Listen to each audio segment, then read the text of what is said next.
Hey everybody, welcome on in to Sports Live in the 215. Today we will preview the Phillies season, their off-season additions, as well as their ceiling and floor. Also, we'll discuss if Rob Thompson is on the hot seat and his similarities and differences with Eagles Super Bowl winning head coach Nick Sirianni. Let me just make sure my phone's open here, and we will get rolling. First, I just want to mention I really like the Jesus Luzardo signing. Um, in in let me just read these stats over. In 105 games played, Luzardo has a 4.29 ERA, so he's a solid starter. He's not like your number one and number two, but he has the occasional very good to great start, and he most often seemed to have those starts against the Phillies when he was a Miami Marlin. Um, so yeah, hopefully we can get those starts on maybe a more consistent basis. I believe Caleb Cotham is one of the best pitching coaches in all of baseball. So if anybody were to pull his best season out of him, I would think it would be Caleb. But we'll see. Time will tell. We also signed Max Kepler to a 1 year, $10 million contract to be your everyday left fielder, and I believe he hit 161 home runs, so he has some pop, but not like a crazy amount. Um, he seems to be kind of more of a contact guy. Um, I didn't get the chance to watch a lot of Minnesota Twins baseball, but unfortunately, if the bugaboo with a lot of Twins and former Twins is their ability to stay healthy, and Max Kepler, I believe he missed something like 60 games over just this season. Out of 162, that's a pretty, not a huge percentage, but a sizable chunk. Um, so we need Kepler to remain healthy to keep this offense intact, and we'll see. There's also a discussion about Trey Turner leading off, which I personally am all for. I know I know my I know my boy Hunter Brody was ripping him to shreds because he said I still like I probably was focusing on driving the ball too much, but I'm still gonna drive the ball, but I'm still gonna try to drive the ball. But my from my standpoint, it's just hey, be you. We know you've had we know you've had some struggles in the past couple of years, and like I do still believe there's that Trey Turner that was the um, best shortstop in baseball, and one of the most feared bats in the game, and that guy is still in there. He just got to find it, and I have a feeling he will. Um, but but time will tell. Let's see what else. What else did I want to bring up?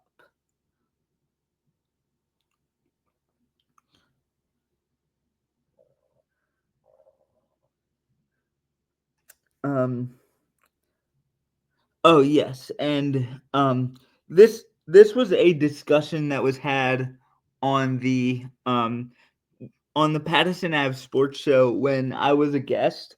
It's The question was, is Rob Thompson on a hot seat? I don't necessarily think he's on the hot seat. That might not be the best word to describe it. I think the seat's definitely warm.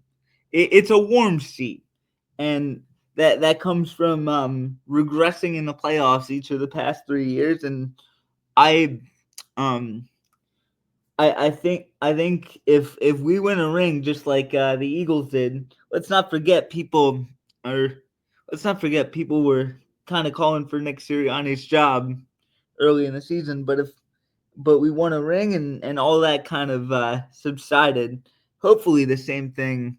Hopefully the same thing happens with Rob. And I think it will. He is the uh, one of the highest active winning percentages in all of baseball as a manager since he took over June 3rd of 2022.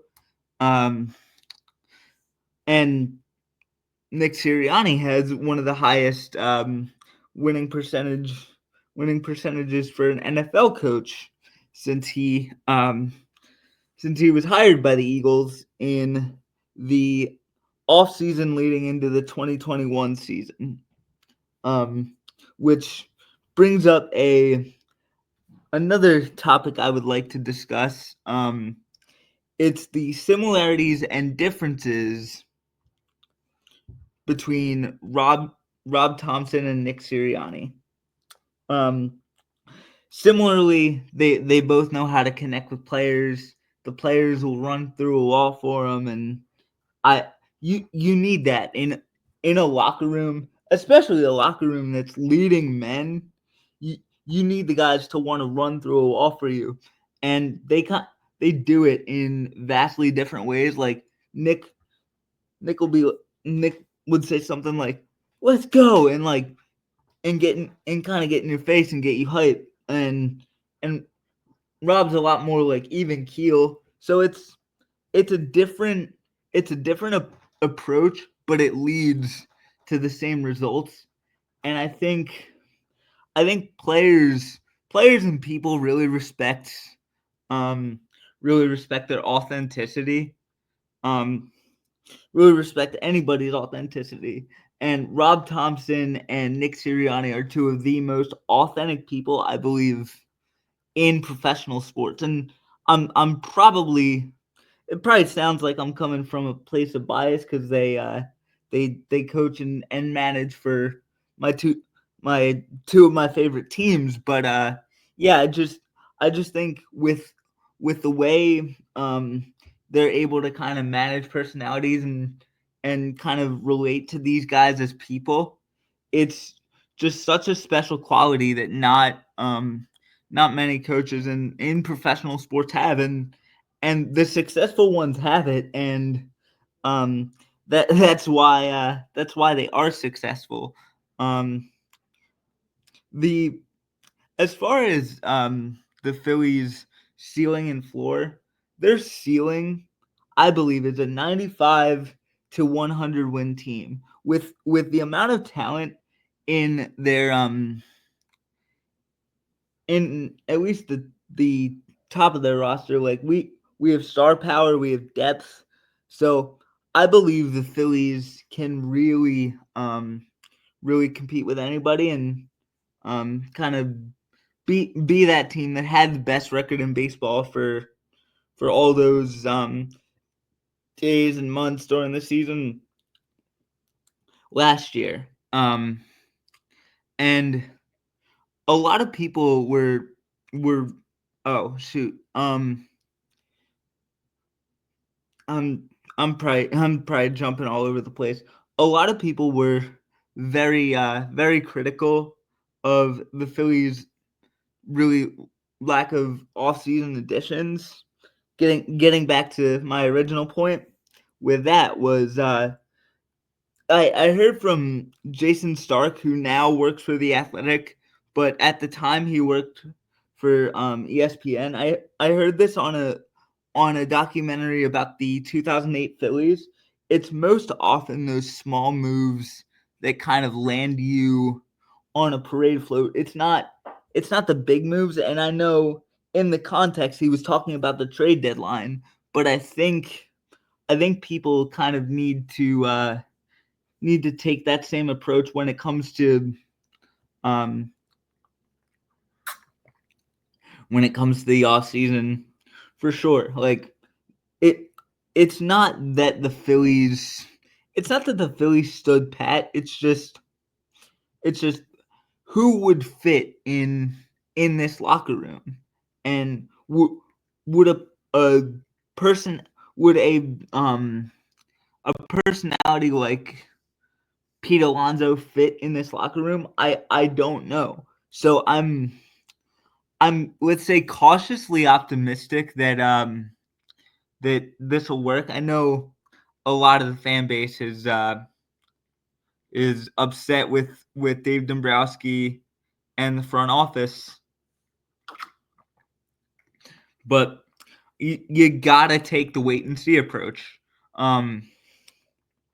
You just gotta kind of say time will tell. We did that with the Eagles, and look what happened. But yeah, I think Max Kepler and Jesus Luzardo and the guys we've acquired over these past like few years will be able to kind of move the needle and push us over the top. We just need a slight push. We're close, and we, like I've mentioned, we've dipped farther. We've gotten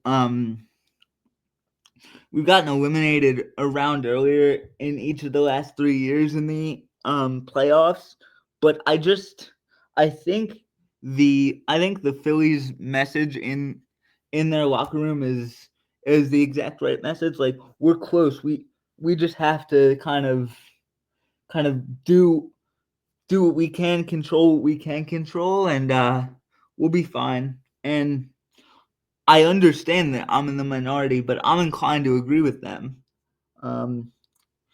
But as far as their floor, now that we kind of talked about their ceiling, because you Bryce Harper, Kyle Schwarber, Trey Turner, and Nick Castellanos, if they all play to their level, there's no reason why this team can't be like a 90 to 95 win team. And as far as their floor goes, I would say their floor is maybe 90 wins. I still think this is a playoff team, even at their floor. Maybe even like 88. Like, if everybody does the exact opposite of what I just said in the ceiling portion of the video, this team has a chance to miss the playoffs for the first time in 3 years or 4 years since 2021. But I see them as kind of an 88 win team if they're at their floor. So 95 if they hit their ceiling, 88 to 90 if they do not. Either just missing or squeaking into the playoffs. Yeah, I have not as high hopes that I did at 23 in this and coming into this year, but I still have high hopes for the Phillies, and I'm really excited for MLB baseball season because my college baseball season has already started. So that's the reason I prefaced that. And before I get out of here, I just want to give you guys a quick programming note. I'll have the second episode of the My Life series that'll come out either today or tonight, and also she's a little sick right now, but I just want to give give a shout out to my my friend Lauren. Feel better, buddy. Hopefully I'll see you on Tuesday for OT. But anyway, thank you guys for consuming the content, watching this. It really does mean the world to me, and it's very much appreciated. And as always, go Phillies.